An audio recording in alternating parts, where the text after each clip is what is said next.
गौतम बुद्ध के प्रिय शिष्यों में एक ऐसा भी था जो बहुत आलसी था, परंतु वे उससे भी उतना ही स्नेह करते थे जितना अन्य शिष्यों को। एक दिन गौतम बुद्ध ने उस शिष्य को एक कथा सुनाते हुए कहा, किसी गांव में एक ब्राह्मण रहा करता था।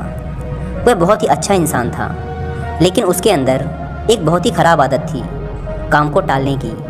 वह हमेशा ही आज के काम को कल पर टालता रहता था। वह यह मानकर चलता था कि जो कुछ भी होता है भाग्य से ही होता है।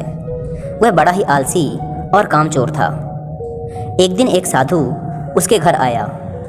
ब्राह्मण और उसकी घरवाली ने उसका खूब आदर सत्कार किया।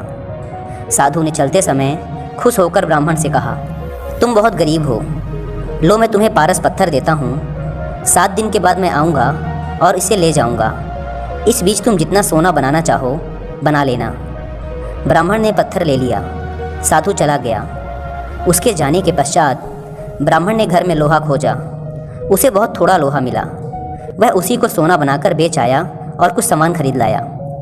अगले दिन स्त्री के बहुत जोर देने पर वह लोहा खरीदने बाजार गया तो लोहा कुछ महंगा था। वह घर लौट आया। 2-3 दिन बाद फिर वह बाजार गया तो पता चला कि लोहा अब पहले से भी ज़्यादा महंगा हो गया है। कोई बात नहीं, उसने सोचा, 1-2 दिन में भाव जरूर नीचे आ जाएगा, तभी खरीदेंगे। किंतु लोहा सस्ता नहीं हुआ और दिन बीतते गए।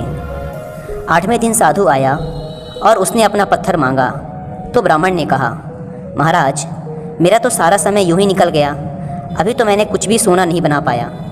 आप कृपया करके इस पत्थर को कुछ दिन मेरे पास और छोड़ दीजिए। लेकिन साधु राजी नहीं हुआ। उसने कहा, तुम जैसा आदमी जीवन में कुछ नहीं कर सकता। तुम्हारी जगह कोई और होता तो पता नहीं अब तक कितना सोना बना चुका होता। जो आदमी समय का उपयोग नहीं जानता वह कभी सफल नहीं होगा। ब्राह्मण पछताने लगा, पर अब क्या हो सकता था। साधु पत्थर लेकर जा चुका था। उसे अपने आलस और भाग्य पर ज़रूरत से ज़्यादा यकीन करने की कीमत चुकानी पड़ी। इसलिए कहा जाता है कि आलस ही मनुष्य के शरीर का सबसे बड़ा शत्रु है। शिष्य अब बुद्ध के कहने का तात्पर्य समझ चुका था। उसने कसम खाई कि वह आज के बाद आलस्य को त्याग देगा। इसके पश्चात उसने कभी आलस नहीं की।